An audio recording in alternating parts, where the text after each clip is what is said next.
Clearly the Tea Party movement is evolving away from what it was when it started. It's not a protest movement anymore. It's morphing into different things. It's becoming more diverse, more economically stratified, if you will. There's different things going on. One of those is political. There's a get out the vote machine that demonstrated itself ably in 2010. That's going to happen again. There's a lot of focus on politics. But more interesting, I think, is that the community's now seeking out the ideas of liberty, almost digging into the stacks and trying to fill in some of the blanks.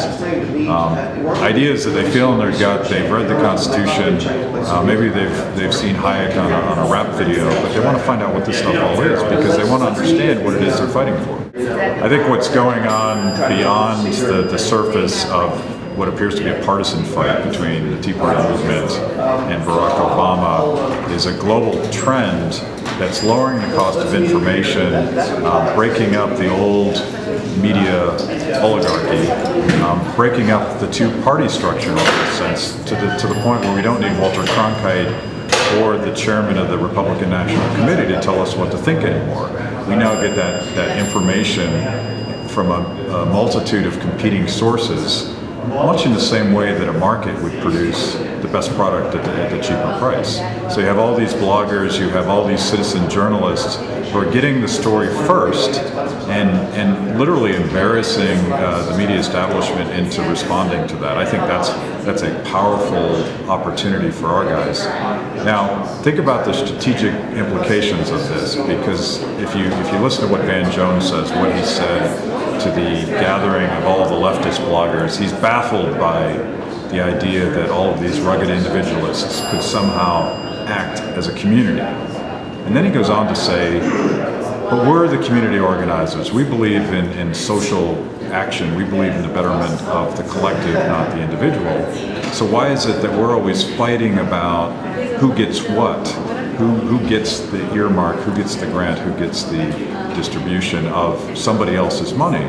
Well, that's a perfect microcosm of what's going on. You can act as a community when you don't steal other people's stuff. You can act as a community when you respect their rights just the way that they respect yours. Minus those basic values, you get a devolution into what we saw at Occupy Wall Street. Everybody's fighting over somebody else's stuff.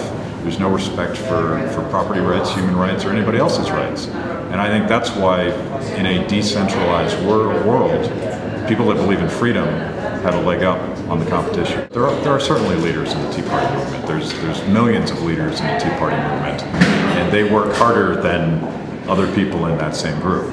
That's the very definition of entrepreneurship. You work a little bit harder, you're thinking around the corner about what the next thing is. And by the way, we've elected a whole new generation of politicians that I consider political entrepreneurs. Guys like Mike Lee and Rand Paul, who are now senators, they didn't just get elected, they're actually developing ideas into legislation. They're moving the ball forward in a way that only entrepreneurs do. So entrepreneurship is very consistent with a freedom-based model. There is no role for entrepreneurship in a top-down dictated model. So we embrace leadership, but it's a little bit like the ethos of the founding fathers. They always went out of their way to say, I'm not a leader, I'm not in charge. It's really fascinating when you read their letters. The humility that I believe came from the bottom-up nature of the American Revolution. It started in the streets of Boston. It didn't start with Thomas Jefferson and George Washington.